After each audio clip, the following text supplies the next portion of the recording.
Hello, I'm the Game Professor, and welcome to Games is Lit 101. Anyone remember the Xbox Live Arcade? Yeah, I know it's still a thing, but its heyday is long past. It was a service of relatively small, simple games released exclusively as digital games for Xbox consoles. It technically started on the original Xbox, but it really took off in the age of the Xbox 360. There, it became one of the earlier opportunities for indie game developers to get their games onto consoles, so it actually played a pretty big role in bringing independent game development to the fore of the industry. It was the first home of a lot of the early successes for indie games, including Braid, Limbo, Castle Crashers, Super Meat Boy, and the game we're analyzing today, Dust and Elysian Tail. Dust and Elysian Tail was created by Dean Dodrill. The game actually started off as an animated movie Dodrill was hoping to make, but he decided to put the movie on hold in order to create a game, expecting it to only take a few months to develop. Well, months turned to years, during which he won a competition by Microsoft that earned his game a place on the Xbox Live Arcade and upped the production value considerably as a result. An animator by trade, Dodrill was inspired by Don Bluth's films of the 80s, like The Land Before Time, The Secret of Nim, and An American Tail, and this influence shows in the game's visual style, narrative tone, and really just about every facet of its design. The end result was one of the more highly praised of the Xbox Live Arcade's offerings, and today we're going to take a look at it to see what its story means and how it's presented. This game was actually a Patreon request, meaning someone supported Games is Lit 101 at a high enough level on Patreon to request a game for me to analyze, and I hadn't played it until I got that request. And I wasn't really sure what to expect. I mean, I was of course aware of the game when it came out, but Xbox Live Arcade games range from Castle Crashers to Braid to Hexic to Limbo. I just wasn't really sure what I should be getting out of this on a narrative level. But thankfully, there's plenty to talk about here, so let's get going. Of course, spoilers abound ahead of us. This is a full narrative analysis, which means I will be summarizing the story in full and picking it apart to try and figure out what it means and how it communicates that meaning. So if you have any interest in playing this game, I highly recommend you do so before watching this video. So, that out of the way, let's get started. The game opens with our titular hero, Dust, waking up in a forest with no memory of who he is or how he got there. Okay, I know, amnesia plot. This would probably be the most overused cliche in video games, if not for all the princesses that need rescuing, but let's just stick with it and see where it goes. He's immediately approached by a talking sword, Aurora, one of the 5 swords of Elysium, who has apparently chosen him as his bearer and seems to know a good deal more than he's sharing. Following directly behind him is a small nimbat named Fidget, who was on duty guarding the sword when it randomly flew off. But of course she can't exactly drag it back against its will, so she decides to stay with Dust and Aurora under the condition that Dust return Aurora to her once he's done with whatever it is Aurora has planned for him. One of the first things you notice about the game is the art style. Dodrill hand-animated most of it with only a few CG elements like the sword and a few specific enemies, and it's rather beautiful. The use of color is excellent, the character designs are great, and the animation just...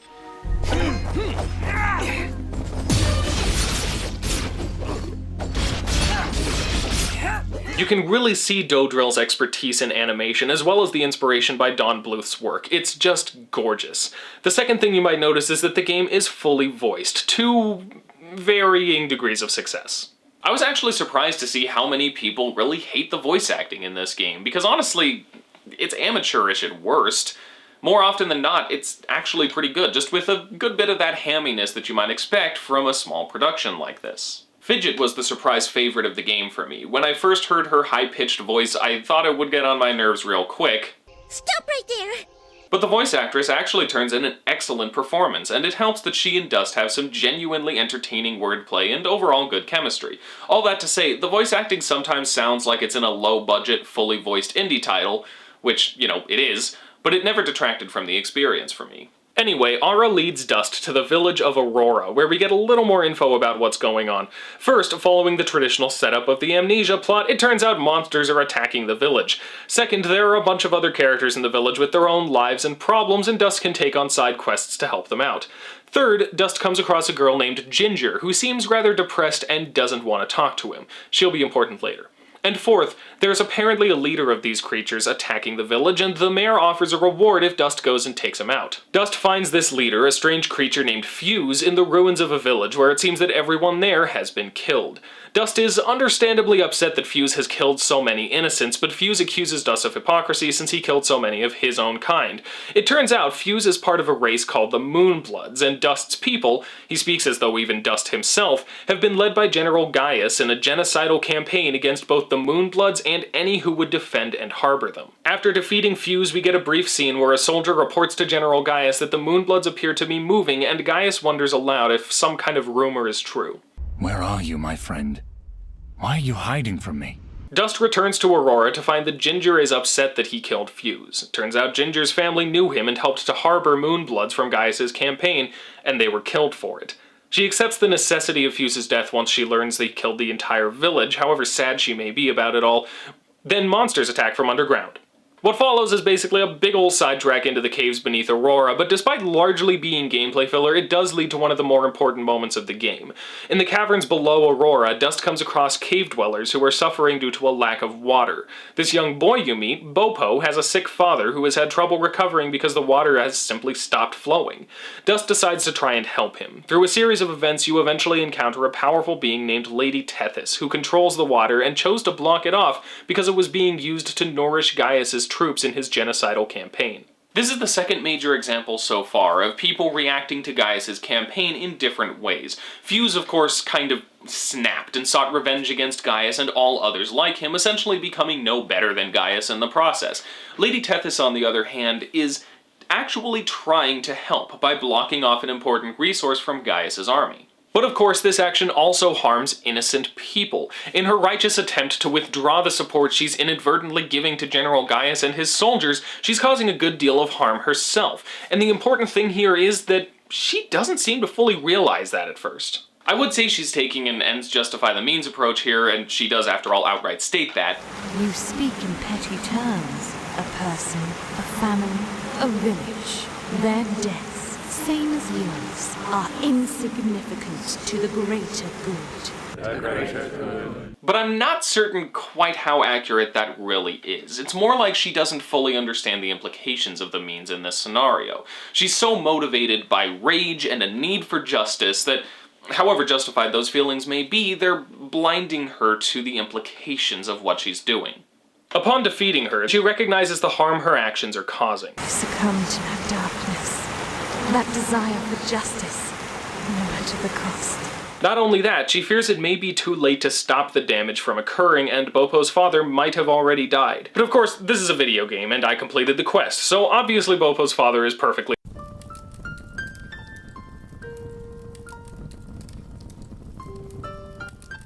He held on as long as he could, but it just weren't enough. Huh? Oh no!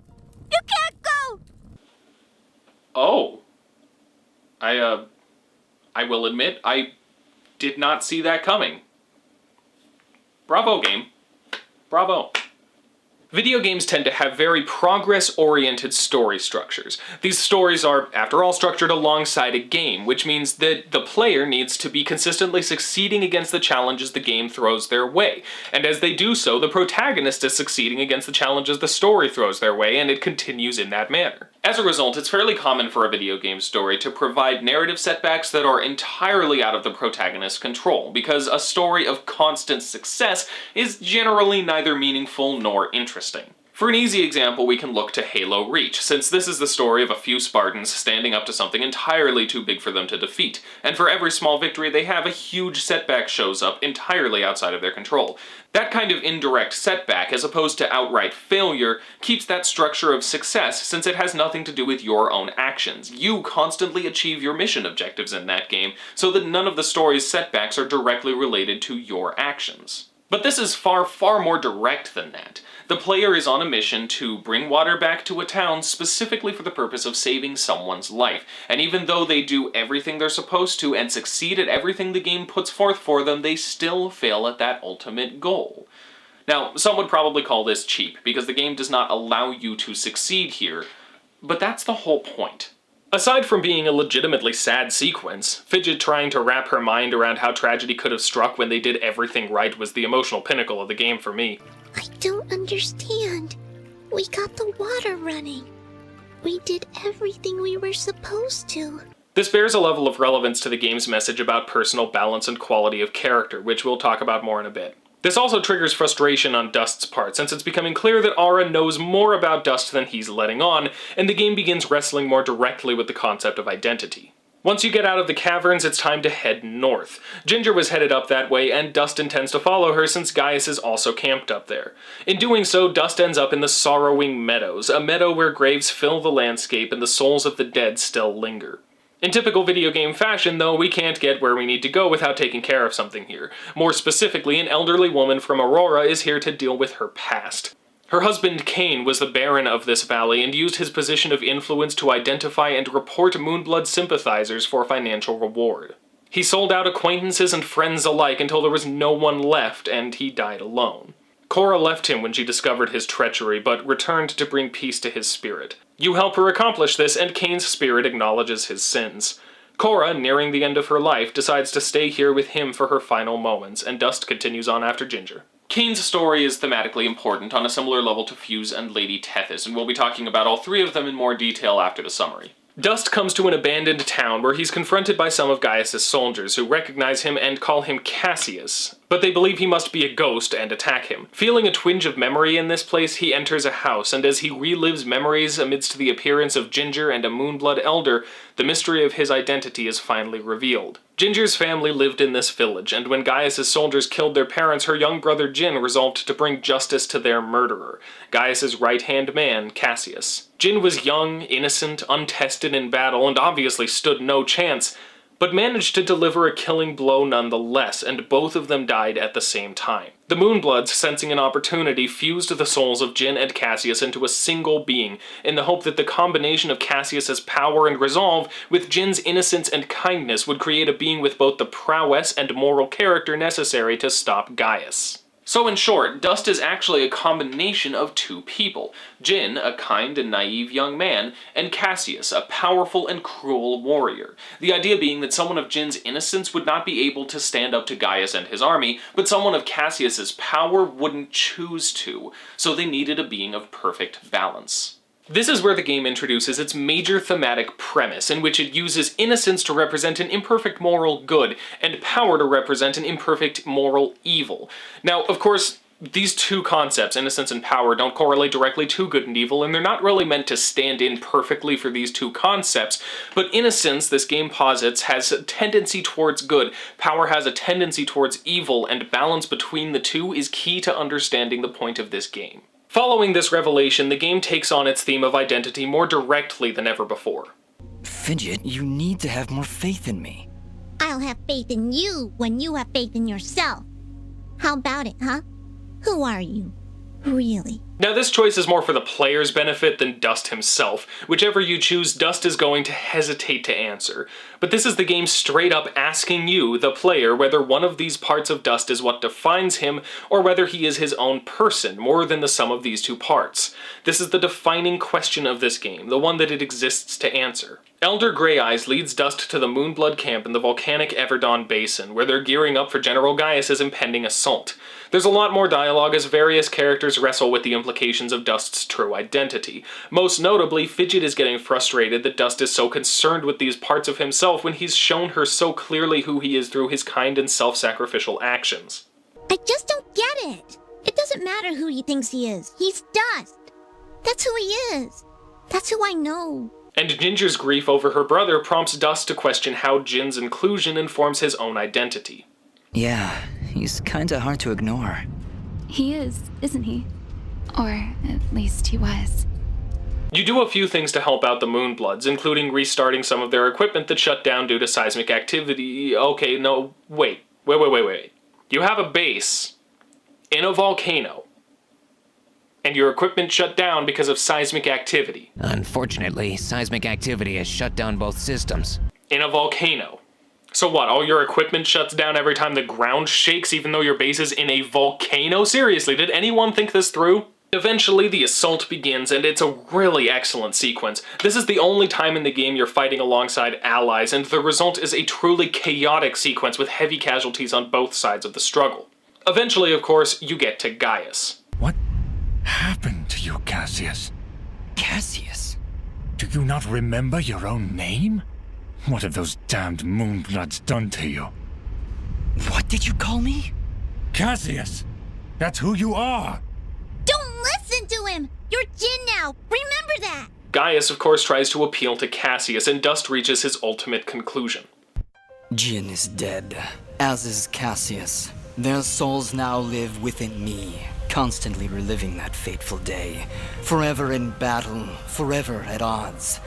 But as long as I live, I still have a choice. Then what are you? I am justice incarnate, brought to this world by forces beyond your comprehension.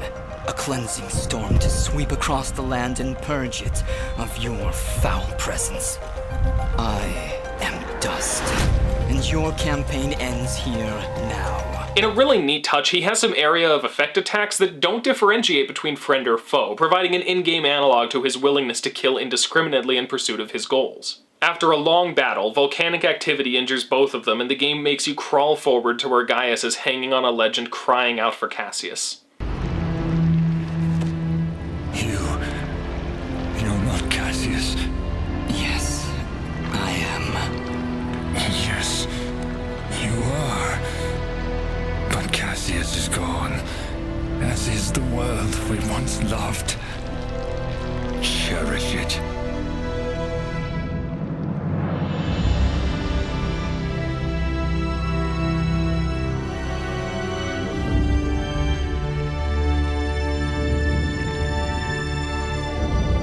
The battle won, Fidget flies to Dust, but he's too injured to get out. Fidget, get out. Go. Not without you. Come on, Dust. Get up. We did everything right, Dust. Everything we were supposed to do. And sometimes that's not enough, Fidget. When the life threat calls. Fidget. Thank you. Goodbye, Dust.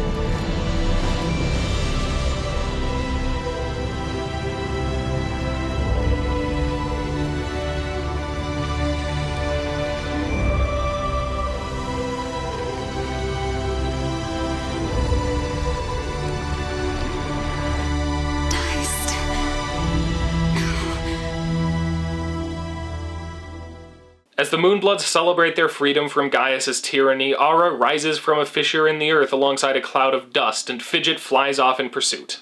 So that's Dust and Elysian Tail, and thankfully there's a whole lot more to unpack here than I initially expected. So let's get into themes, meaning, and delivery. This game deals with two primary concepts: identity and, to a somewhat lesser extent, prejudice. So let's get started on that first one. Any game with an amnesia plot is automatically about identity to some degree, since it's about the protagonist literally rediscovering who they are. But the good ones will focus in on one or another specific element of identity, and Dust manages to be one of the good ones by using this plot device to explore the duality of human nature. Dust's entire existence as a character is a tension between good and evil.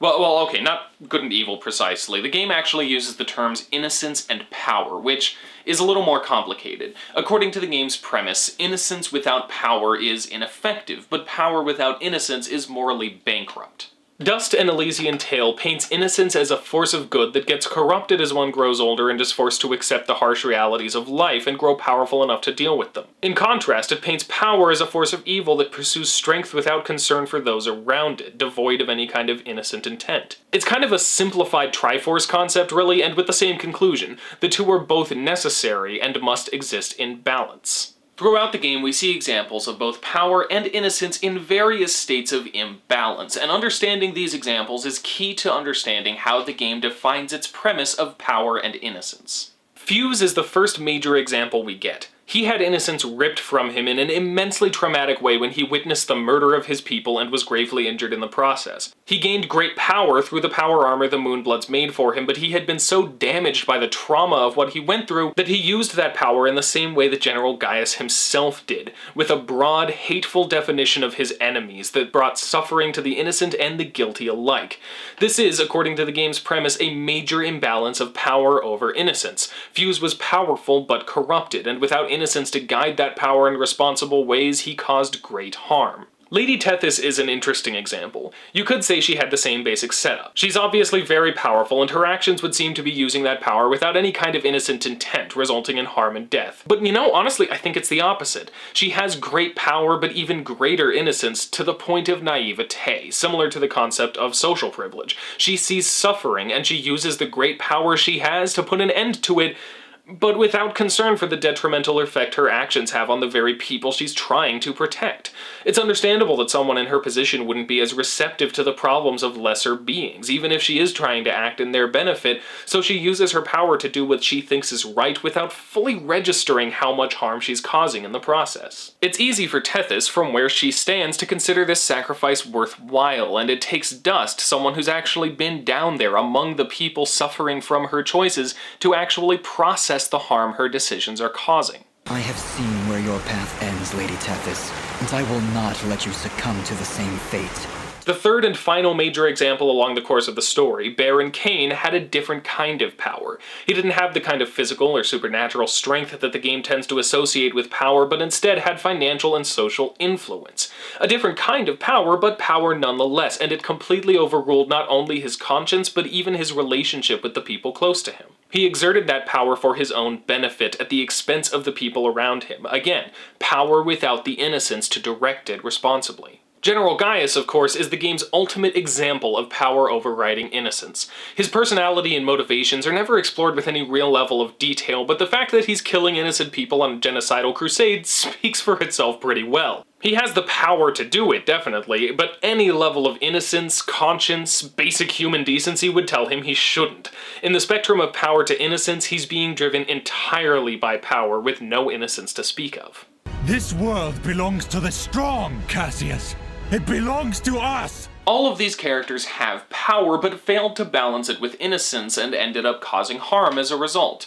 But it's important not to lose track of the game's meaning amidst all these stories of people having epiphanies that alter their behavior. This game is not about redemption. Take a look at what Aurora says when Dust is confronted with the horrible things Cassius has done. All those people I killed, Fidgets. How could I possibly redeem myself in a mere few days? You cannot, Dust. This was never about redeeming Cassius. But then, you are not Cassius. For that matter, Sereth says something similar regarding Baron Cain. His actions ended many innocent lives, and while his spirit may be absolved now, we remember only his life and the tragedy it wrought. He seemed truly remorseful for his actions. Perhaps he was. Perhaps we were to accept his remorse. This would not bring my family back. This story is not about people changing who they are. It's about people managing who they are. Cassius did that poorly, and his legacy will forevermore be one of horror and hatred and violence. Dust has no obligation to change that, but rather to simply be the best he can be, himself, and do what he can for the people around him. But to get a full picture of how the game portrays this, we need to consider the side quests too. I only mentioned this briefly in the summary because they don't contribute directly to the story, and frankly on my first time through the game I wasn't entirely sure why they were there. But the game does have a number of side quests given by various characters. Most of them are pretty simple affairs. Find 3 of these things, save that person, find the materials for a shop owner to craft a doll that looks like Fidget so you can give it to a strange little girl in a cave. You know, typical stuff like that. I originally thought they were just there to pad out gameplay time, but the game's picture of power and innocence wouldn't quite be complete without them. These people make up the vast majority of the characters in the game, none of them are particularly important to the events of the story, and all of them are relatively powerless. Gaius's crusade stands to make their lives significantly worse, and your actions could help make them better. Those without power are the ones most affected by the actions of those who do, which is why Dust endeavors to help them in any way he can.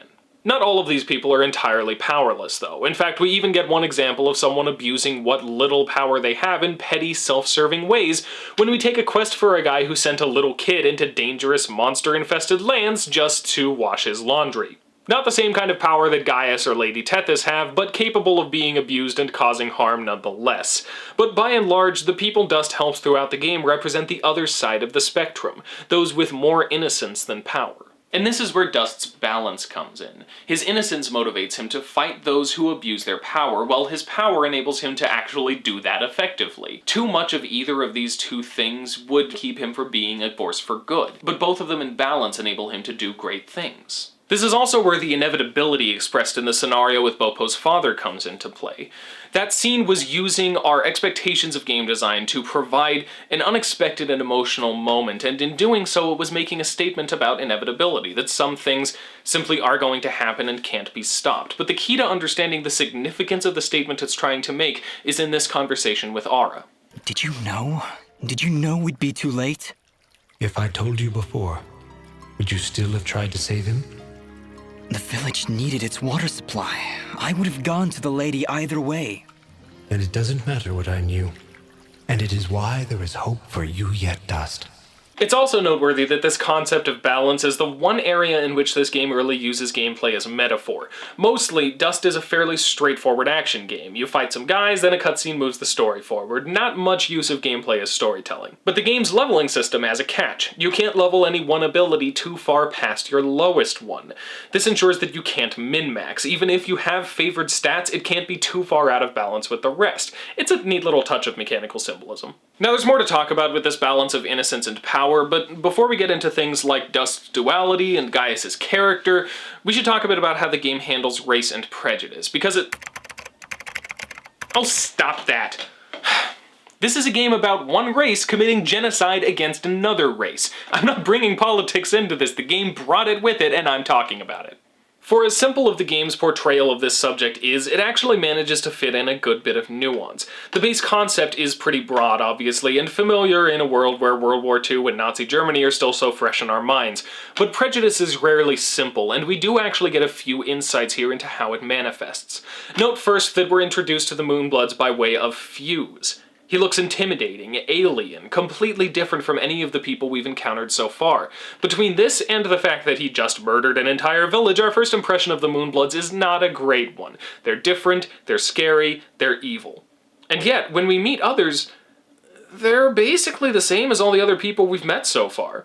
This effectively highlights how we tend to exaggerate differences in our minds and view people from other groups as far more different from us than they probably actually are. Also worth noting is the characterization of Gaius. He's made out to be a monster by everything we hear about him because he is doing monstrous things, but whenever we see him, he's overwhelmingly normal.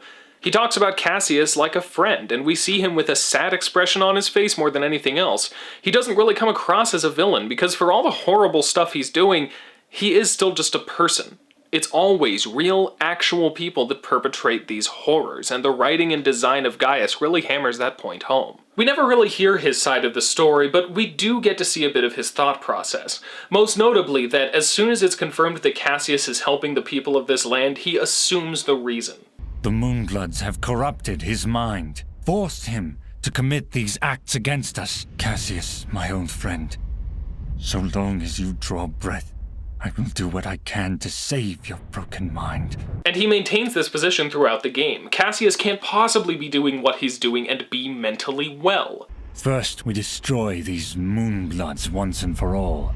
Then I can help rid you of these fantasies that have spoiled your mind. This is the kind of mental inflexibility prejudice produces. He is literally incapable of considering that someone could help these people because he thought it was the right thing to do. It has to be manipulation or brainwashing. Gaius's brand of racism is classically characterized by this kind of intellectual inflexibility. The Moonbloods are evil, and suggesting anything otherwise must be somehow false. Ultimately, the game has little to say about racism and prejudice aside from, it's bad, don't do it, but the portrayal of that prejudice was more nuanced than I'd expected coming into this game. Before we get back to the game's main points, it's also worth pointing out the biblical reference here. If the names of the game and its protagonist didn't tip you off to this, the battle with Fuse pretty much confirms it. Farewell, warm blood. Ashes to ashes. Dust to dust. This is a recognizable biblical quote, but it's actually not from the Bible itself, but from the Book of Common Prayer, a collection of liturgical rites written for a variety of events in the Anglican Church in 1549. This passage in particular is from the funeral rite, and itself references the story of the fall of man in Genesis. After Adam and Eve have eaten the fruit of the tree of the knowledge of good and evil, God explains the concept of death to Adam, who was formed from dust in the first place, by telling him, "From dust you came, and to dust you will return." The game's reference to this passage then invokes a few different concepts. First, the game begins and ends in Dust's death. First as Jin and Cassius, then as Dust himself. Second, it reflects the inevitability of death, inevitability being a theme the game uses to emphasize that what we intend and do is important regardless of the outcome. Even if death is the ending and nothing we do in the middle can change that, those things that we do still matter. And third, the reference to Christian liturgy invokes the spiritual, that the body came from the earth and will return to it, but the soul is eternal. But the inner balance of innocence and power is the main point of this story, so how well did the game communicate that? Pretty well, but not perfectly. The game's major failing here is in its lack of attention to Cassius. Cassius's only real contribution to Dust as a person is his fighting ability. Aside from that, in terms of Dust's personality, his motivations, his actions, he is almost 100% Jin. We do get a few flashes of Cassius, but they're very brief and far too rare. When Dust first meets Ginger, he gets inexplicably angry at her. She's a cheerful one, huh? A bit of gratitude might have been nice. What kind of a bratty... Hey, ease off, Dust. And later on when talking to her, he says he does sometimes feel Cassius's influence. I won't lie. I felt him pulling me to take the quick and easy path, to leave the weak to fend for themselves, to show no mercy to those in my way. But that's about it. I've seen it argued that the better way to handle this would have been to allow the player more agency. Let the major crossroads in the story be up to the player to decide, and then give them the choice at the end of whether to fight with the Moonbloods or with Gaius. Essentially, whether to let Jin or Cassius take the lead. And while I can certainly see where that idea comes from, I don't think it would work very well in this game's favor. Firstly, this game clearly knows where it stands. Like I said before, it does paint Gaius as a human being, but it doesn't make any attempt to justify his actions, and frankly that's a good thing. Lord knows we have enough justification for genocidal ideologies floating around lately. Presenting the situation as though both options are equally valid would be a legitimate problem since one side is literally a genocidal crusade, which means it would have to take the approach to moral choice in games that doesn't treat both choices as equally valid. The good choice would lead to a happy ending and the bad choice would lead to a tragic one. But at that point, the game would be betraying its own core thematic concept. Dust and Elysian Tail is not just about duality, it's about balance. The story isn't arguing that everything has two equally legitimate natures, it's arguing that everyone has both an innocent desire for peace and a functional application of power, and we must strike an appropriate balance between the two. Asking the player to choose between Jin and Cassius would completely override this theme by suggesting that one must be chosen over the other instead of both of them being balanced. So I do think presenting this as a linear story was indeed the right decision, but it doesn't really fix the problem we're talking about here. Dust never really struggles to maintain balance. He just seems to subconsciously relegate Jin to his personality and Cassius to his physical attributes, and rarely do the two ever cross. Dust should have struggled to maintain that balance. He should have had a moment or two where he made a bad decision fueled by Cassius's lust for power, or maybe a moment where he found it difficult to do what was necessary in a difficult situation because of Jin's innocence and naivete. Something to show that these two concepts can be in conflict and that Dust has to work to bring them into balance within himself. There are plenty of ways this could have been done, and it would have made Dust a more interesting and complex character, and it would have more effectively fleshed out the concept of balance within this game's story. But as it stands, the core allegory here is still perfectly functional. Dust and Elysian Tail is a fantasy story that centers around an allegory about balancing ourselves to be the best we can be, so we can show both judgment and mercy, violence and peace, decisiveness and empathy, everything we need for an effective and positive life in the amounts and times they're needed. May we all be some degree of both Jin and Cassius, and never too much of either. Thank you so much for joining me in this exploration of the story of Dust and Elysian Tail. I hope you enjoyed the video and maybe learned something about the game. I'd love to hear your feedback in the comments, and if you liked the video, don't forget the like and subscribe buttons down below.